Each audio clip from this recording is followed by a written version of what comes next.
Olá, ala senador Nilo Coelho aqui do Senado Federal. Esse corredor aqui ficou bastante movimentado durante 5 meses de CPMI do 8 de janeiro. E a nossa convidada de hoje, claro, é a senadora Elisiane Gama. Senadora, muito obrigado, viu, por falar ao SBT. Vou fazer 10 perguntas, está preparada? Eu não sei, tô. Eu sou Murilo Fagundes e esse é o 10 Perguntas, um videocast produzido pelo SBT News. Passado esse turbilhão da CPMI, desses 5 meses, como que está a Elisiane Gama? Como que a senhora faz esse retrospecto?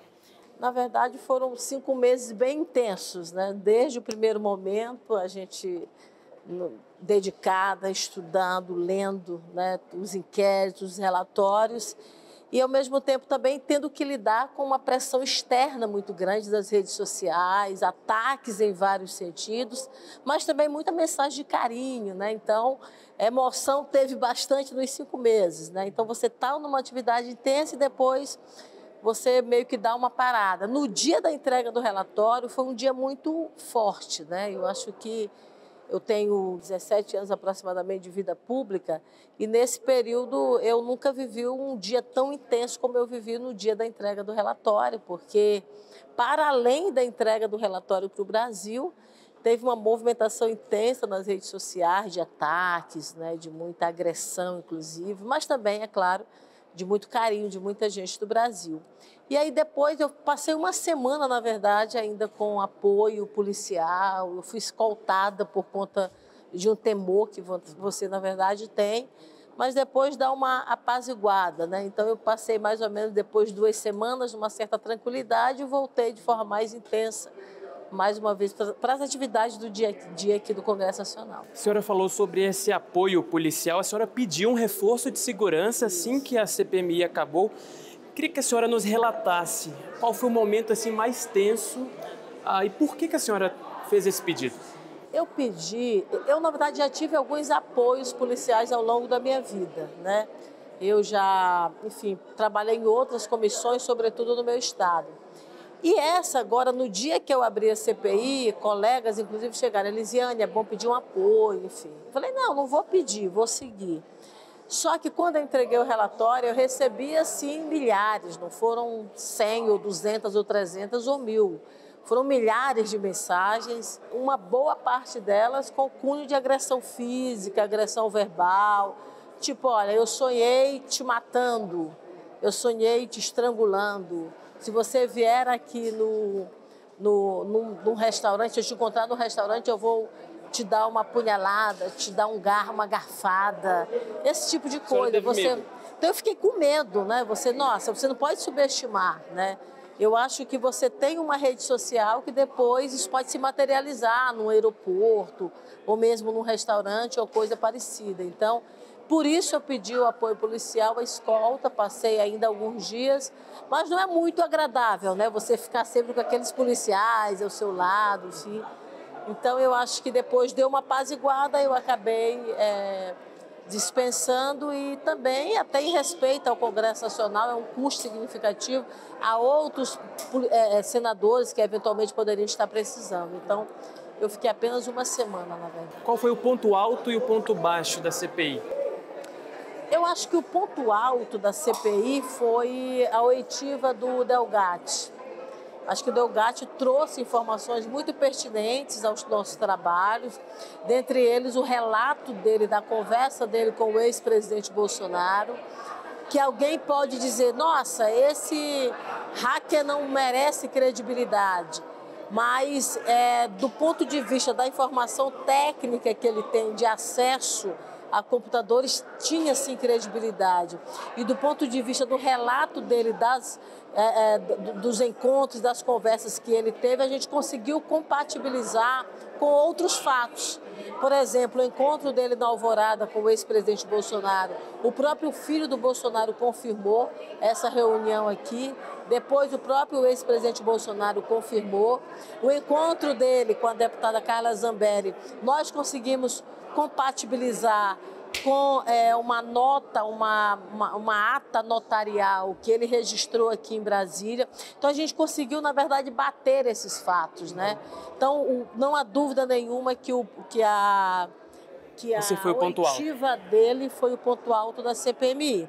E o ponto baixo? O ponto baixo da CPMI foi no momento que a gente não conseguia ter acordos, no momento que a gente não conseguia ter as reuniões ordinárias, né? No momento em que a gente recebeu, por exemplo, decisões liminares do Supremo Tribunal Federal, decisões, inclusive, monocráticas de ministro do Supremo Tribunal Federal, impedindo a vinda de depoentes, né, como foi o caso da delegada da Polícia Federal, que era responsável pelo serviço de inteligência, que ficou impedida de vir aqui, como também um dos integrantes do serviço de ordem, na verdade, do presidente Bolsonaro. Então, o presidente Bolsonaro também ficou impedido de vir a essa CPI por decisão monocrática, né, de ministro do Supremo Tribunal Federal. Então, essas decisões, de fato, trouxeram aí prejuízos até, eu diria, para os trabalhos da comissão. Então, vamos falar sobre as decisões monocráticas ou decisões individuais do Supremo. A CPMI foi alvo delas, como a senhora disse. O plenário do Senado votou uma limitação dessas decisões monocráticas. Por que a senhora, então, foi contra? O que pesou nesse momento? Perfeito. Eu até falei que talvez eu fosse a pessoa que deveria fazer a defesa daquela PEC, mas não fiz a defesa pelo momento. Eu acho que na vida da gente você tem questões que podem até ser efetivadas, mas, na verdade, elas estão no tempo errado, não é o momento. E é exatamente o caso dessa PEC. Eu acho que o momento não é para isso. O Supremo Tribunal Federal teve um papel vital na manutenção do processo democrático brasileiro, né? Os ministros do Supremo Tribunal Federal tiveram um papel fundamental. E eu acho que essa PEC, neste momento, foi meio que uma afronta aos trabalhos do Supremo Tribunal Federal. E não é o momento para isso. Eu acho que a gente ainda está saindo de uma tentativa de golpe no Brasil e que a gente precisa se consolidar. Nós não podemos subestimar aqueles que tentam conflagrar, aqueles que tentam, na verdade, brecar o processo democrático brasileiro. Essa é uma luta continuada, não é uma luta de apenas hoje, né? Mas é uma luta de todos os dias. Então, a gente tem que ser muito vigilante nesse processo. Então, podemos dizer que era a PEC certa no momento político errado? Errado, não há dúvida disso. Okay. Então, acho que por conta disso eu me posicionei contrário. Conversei, inclusive, com alguns colegas para que a gente pudesse deixar isso para um outro momento e evitar a aprovação da PEC. Nós não conseguimos, né? Perdemos aí por 4 votos, né? 4 senadores acabaram votando nesse sentido. Enfim, agora a PEC está caminhando, ainda está na Câmara. Ok. Falando sobre Flávio Dino agora, ainda sobre o Supremo Tribunal Federal, porque ele foi o indicado, vai a voto agora na CCJ e no plenário. Durante a CPMI, a oposição tentou te associar diversas vezes ao senador Flávio Dino. Obviamente, vocês são do mesmo estado, são aliados políticos. E o ex-presidente Bolsonaro te chamou até de funcionária do Flávio Dino. Como que a senhora recebeu, né, todos esses insultos, essas críticas, e como que está o seu contato com o ministro Flávio Dino indicado para o STF? Tá. O Flávio Dino é um amigo, isso é indiscutivelmente. É um companheiro, eu sou aliada do Flávio Dino desde 2006, né, e fizemos um trabalho, inclusive, conjunto. Eu fui deputada estadual e ele deputado federal, fizemos campanha juntos. Isso aí é um fato e me honra muito até ser amiga do Flávio Dino, né? Agora, eu sou senadora e teria que cumprir o meu papel como senadora e fiz isso com muita efetividade. A não vinda do Flávio Dino aqui na CPMI não foi por uma decisão minha, ao contrário, no relatório eu já apresentei a vinda dele à CPI. Ocorre que o presidente da CPMI decidiu tomar as decisões de ações deliberativas a partir de acordo. E não houve acordo nesse sentido, porque quem eles colocavam como condicionante para abrir o debate em relação à oitiva era uma pessoa que sequer estava no 8 de janeiro, que era uma pessoa da Força Nacional. Então, isso brecou os trabalhos, né? Hoje, o Flávio Dino, como eu digo, continua, na verdade, com a minha amizade, com o meu respeito, vai agora para o Supremo Tribunal Federal, porque acredito na sua aprovação aqui no plenário, e o meu relacionamento com ele continua exatamente como sempre foi, com muito respeito, né? Com muita reciprocidade, né? E compreendendo a importância que ele tem para a história do Brasil. Olhando daqui para frente, então, sobre o relatório da CPMI, Como que está a avaliação sobre a análise do Ministério Público? A senhora acredita, então, que esse relatório vai para frente, que as sugestões serão indiciadas? Eu acredito porque nós já recebemos aqui vários pedidos de outras informações da PGR, né? A Procuradoria-Geral da República fez uma série de solicitações e essas informações nós já apresentamos, né? Eu acho que na medida que a Procuradoria-Geral da República manifesta interesse por essas informações, significa que há um entendimento da robustez, na verdade, desse relatório e, naturalmente, aí, com condições claras de fazer a denúncia, não é, dos 61 indiciados. Então, agora é esperar aí o tempo da PGR. Agora eu tenho uma pergunta, senadora, sobre futuro político aqui dentro do Senado. Eu escutei de alguns congressistas que a senhora aí tem um nome ou pretensão, talvez entre os aliados, de disputar a presidência do Senado num futuro. Depois desse protagonismo todo da CPMI do 8 de janeiro, Elisiane Gama quer disputar a presidência do Senado? Eu quero, e se o meu partido homologar, sou candidata, não é? Vou me candidatar à presidência do Senado. Porque eu acho que a gente está vivendo um tempo de necessidade de ampliação do espaço feminino no Brasil. Nós temos aí 90 anos de voto da mulher, né, que foi votada e que vota, mas a gente sequer conseguiu chegar hoje a 20% de participação no cenário político. Nós não temos, nos últimos 10 anos, uma mulher titular aqui na mesa do Senado Federal, né? Então, esse é um cenário, de fato, muito devastador do ponto de vista de ampliação do espaço feminino. Eu tive lá na última eleição, agora, até apresentei uma possibilidade de me apresentar como candidata a vice-presidente. Não foi possível, né? Mas eu acho que esse é um momento muito importante de consolidação desse espaço. O PSD, o meu partido, é o maior partido do Senado Federal. A nossa bancada feminina é a maior bancada feminina desde que o Senado é Senado, né? Em 200 anos aproximadamente. Então, assim, esse é um cenário que está, no meu entendimento, propício. A gente estava falando do lugar certo, para a hora certa, no momento certo. Eu acho que esse é o momento da mulher brasileira na presidência do Senado. Eu acho que essa é a hora certa, né? E é o lugar certo, porque nós temos aí várias senadoras que têm a compreensão e o entendimento de que a mulher precisa, de fato, não somente estar integrando uma mesa, mas estar liderando a mesa. Então, eu tenho muita disposição para isso. Eu sou hoje senadora do meu país, fui deputada estadual e federal e cheguei hoje como senadora, mas o meu histórico de vida é de muita superação, né? Eu nasci no interior do Maranhão, nasci numa casa de taipa, piso de chão. Eu acho que em circunstâncias normais eu não chegaria aqui, considerando toda a dificuldade que nós temos do ponto de vista econômico, enfim, mas eu cheguei até aqui porque eu acreditei que era possível, né? Então, eu acho que acreditar nas metas e nos desafios é o primeiro ponto para a gente chegar lá. Eu acredito muito, eu acho que esse é um tempo da mulher brasileira no Congresso Nacional. Ok. Senadora Elisiane Gama, então, se colocando como nome viável, possível e certo para chefiar o legislativo do país. Agora, senadora, a senhora falou sobre preconceito. Olha só como o nosso programa é vivo, ó. Paulo Gonet, candidato à Procuradoria-Geral da República aqui nesse beijamão, né, senadora? Está conversando com todos e faz certo, porque o Gonet, assim como o Flávio Dino, que agora há pouco aqui conversava também com ele ao telefone, tem que vir aqui pedir o voto. Aliás, o que a gente acaba de ver aqui, a passagem do Gonet, é a beleza do processo democrático brasileiro. Os poderes, eles são independentes, mas eles são harmônicos. Então, alguém diz beijamão, não é beijamão, é conversar com o Congresso, sabe? É entender que é essa harmonia que nos traz a beleza e que faz a coisa funcionar, não é, com a engrenagem funcionar de uma forma muito importante. Então, a proximidade dos poderes é muito importante. Ninguém é maior do que ninguém. O Senado não é maior do que o Supremo Tribunal Federal, como também não é maior do que o Executivo e vice-versa. Então, essa harmonia é vital e é fundamental. E eles têm que vir mesmo aqui pedir voto para todos. Se você leva um não, é democracia. Você tem o direito de votar ou não votar. Mas vir conversar é muito importante. Ok. Senadora, oitava pergunta. Em que medida esse preconceito e essa desigualdade de gênero afeta o seu dia a dia? E também queria que a senhora fizesse um balanço, uma análise sobre a questão da desigualdade também nos cargos do Poder Judiciário, que tem sido discutida Agora o Supremo Tribunal Federal terá apenas uma mulher. Eu acho que o preconceito, né, a exclusão é muito ruim e é muito presente. Eu tive mesmo agora um encontro com todas as mulheres aqui do Congresso.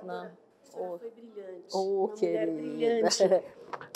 Muito me sinto obrigada. representada. Muito obrigada. Uma mulher representada. Muito obrigada, viu, querida? Muito sucesso. Como é seu nome? São Paulo, senão vou estar em você. Vou te levar para o Maranhão.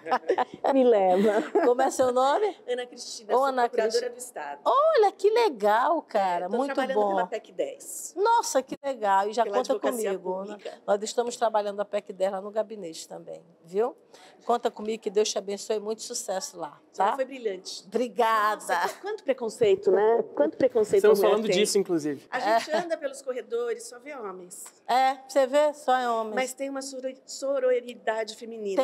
Tem. A gente estava ontem conversando com 12 mulheres senadoras. Eu acho que a gente se protege entre nós, independente de partido. E olha que estava de vários partidos, né? Tem todos os partidos, mas as mulheres estão juntas. As servidoras também, existe uma empatia. É verdade, parabéns, isso é fundamental. eu sou sua fã. Muito obrigada, meu bem, de verdade. Aqui no Senado é assim, viu, gente? No meio de votação, os senadores são sempre, né, senadora parados e, enfim, a gente até incentiva que as pessoas venham, né, ao Congresso Nacional para conhecer. Na verdade, isso é a casa do povo, né? Então, a gente ouve, como a gente ouve aqui, ela, né, que é procuradora, que tem uma visão, inclusive, muito importante na área da magistratura, que é o que a gente está falando agora. E a gente recebe também pessoas simples, crianças, adolescentes. Agora há pouco passei ali por várias crianças. Então, essa é a casa do povo, esse é o sentimento. Esta é a casa do povo que não pode ser vilipendiada, que não pode ser quebrada, que não pode ser agredida. Não é? Essa é uma casa para ser visitada, para conversar e para dialogar. Mas, enfim, retomando, então, a nossa resposta sobre essa desigualdade de gênero. Não, então, há uma desigualdade, de fato, muito grande. A gente sente isso no dia a dia, a gente sente isso num debate em plenário, a gente sente isso num debate em reunião, a gente sente isso quando a gente sobe na tribuna, que as pessoas tentam interferir, que não nos ouvem, quando nós somos interrompidas várias vezes. As mulheres são, em média, 2 ou 3 vezes interrompidas mais do que os homens. Então, de fato, essa é a representação da mulher e essa é a dificuldade que nós temos. Agora, a gente enfrenta, porque se a gente não enfrentar, a gente desestimula outras mulheres. Eu acho que nós que ocupamos um espaço de poder na política, a gente tem uma responsabilidade para além do nosso tempo. A gente precisa fazer bem e precisa ser inspiração para outras mulheres. Se a gente recua, se a gente não avança, a gente automaticamente cria um sentimento também que desestimula outras mulheres a vir para cá. Então, a nossa responsabilidade é muito grande. Eu sempre digo que a mulher na política ela tem que ser muito boa. Porque se ela erra, se ela falha, o que é que se diz? Olha, isso é um problema de todas as mulheres são assim. Se coloca ali numa caixinha. Se elas são boas, elas não fizeram mais do que a sua obrigação. Infelizmente, é isso que está na cabeça, né? Então, é por isso que a gente tem... Quando eu recebo alguma mulher indicada, por exemplo, para algum cargo de agência, ou mesmo para a corte do país, eu falo sempre, nossa, você está aqui porque você, de fato, é muito boa. Você se superou e você teve que passar por cima de tanta luta e por tanta dificuldade, por cima do preconceito para poder, de fato, chegar até aqui. Então, é desafiador. É desafiador ocupar o espaço de poder e é desafiador permanecer nesse espaço de poder. Senadora, as 2 últimas perguntas, então, das nossas 10, mais voltadas ao seu... Olha, as crianças, é muito bonito ver essa imagem, né? São várias, né? Porque você vê crianças aqui no Congresso Nacional, você vê as pessoas conversando, é o sentimento do povo, né? Essa é a casa do povo e é assim que tem que ser essa casa. Eu fico muito feliz quando eu vejo isso aqui. Vamos falar um pouquinho, então, da Elisiane fora do Congresso. O que a senhora gosta de fazer quando está fora, então, da atividade legislativa? Eu gosto muito de estar em casa, né? Gosto muito de estar beijando, abraçando minhas filhas, cuidando da minha casa, com meu marido.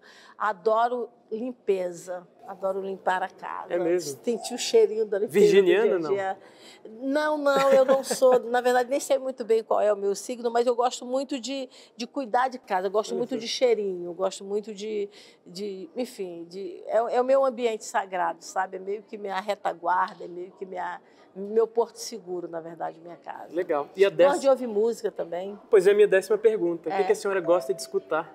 Eu gosto muito de música popular brasileira, da MPB. Eu acho que te dá uma tranquilidade, né? Eu gosto muito da música gospel, ouço muito a Aline Barros, adoro a Aline Barros, gosto muito da Gabriela Rocha, que é uma grande cantora.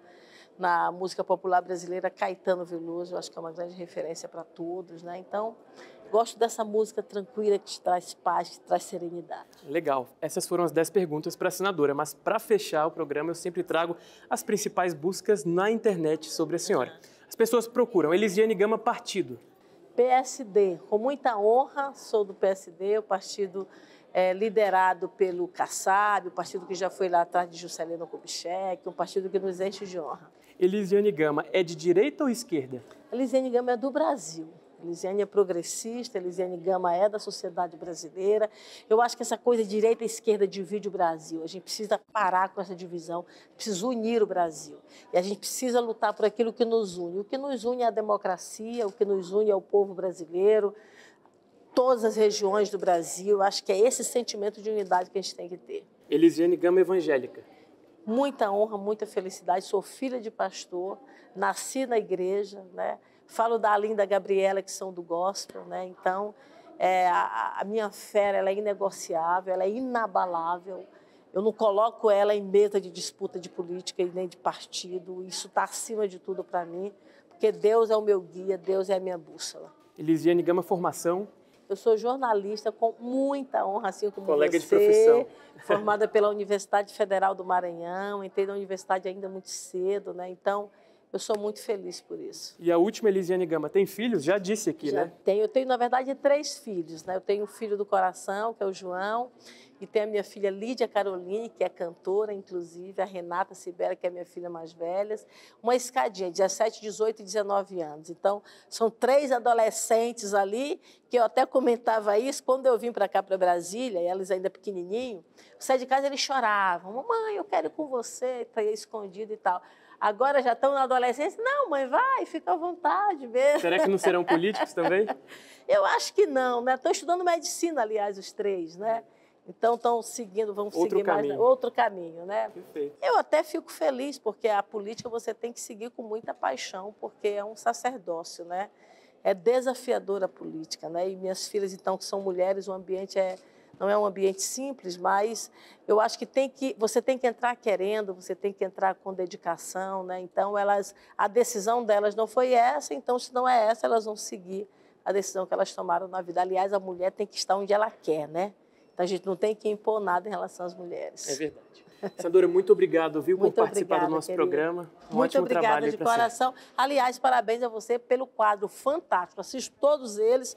Parabéns pelo trabalho. Fico feliz. Muito obrigado, senadora. Muito obrigada, querido.